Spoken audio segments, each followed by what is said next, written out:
అందరికీ నమస్కారం. నేను మనబోలు సిఆర్ఎంటి చెంచురామయ్య.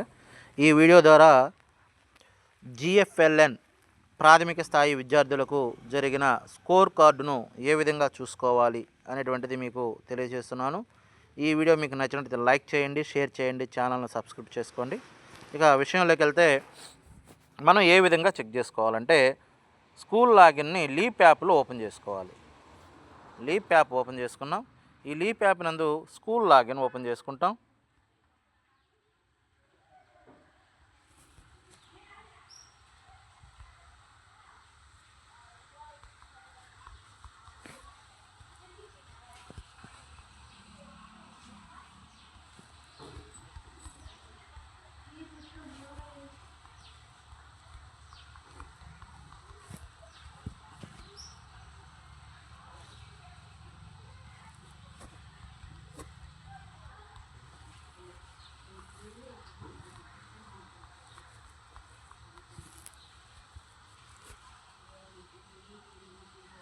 ఈ విధంగా స్కూల్ లాగిన్ ఓపెన్ చేసుకుంటాం. టీచర్ సర్వీసెస్ బకెట్ను ఓపెన్ చేసుకున్నాం.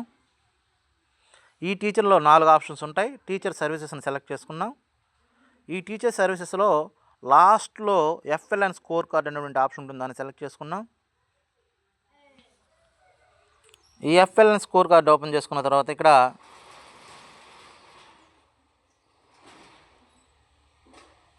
మనకు సబ్జెక్ట్ వారీగా, తరగతి వారీగా స్కై, మౌంటైన్, స్ట్రీమ్లో రిజల్ట్ ఉంటుంది.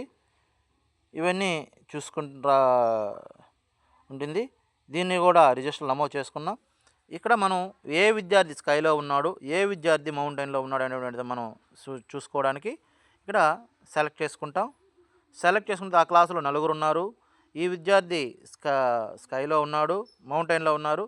వీళ్ళిద్దరూ కూడా స్కైలో ఉన్నారు. ఒకసారి చూసుకున్నాం. స్కై అంటే green, mountain orange, stream red. ఈ యొక్క విద్యార్థికి ఇలా చూసుకోవచ్చు. ఈ విద్యార్థికి దేంట్లో తక్కువ వచ్చింది అనేటువంటిది కూడా మనకి ఇక్కడ రిపోర్ట్ కార్డులో క్లియర్గా ఇవ్వడం జరుగుతుంది. కాబట్టి ఈ ప్రతి పాఠశాల ఉపాధ్యాయులు ఈ విషయాన్ని గమనించి మన బేస్ లైన్ సర్వీస్ రిజల్ట్ను స్కూల్లో రిజిస్టర్లో నమోదు చేసుకోవాల్సి ఉంటుంది. కాబట్టి ప్రతి ఒక్కరు కూడా ఈ రిజల్ట్ ద్వారా చేసుకోవాల్సిందిగా తెలియజేస్తున్నాను. Thank you very much.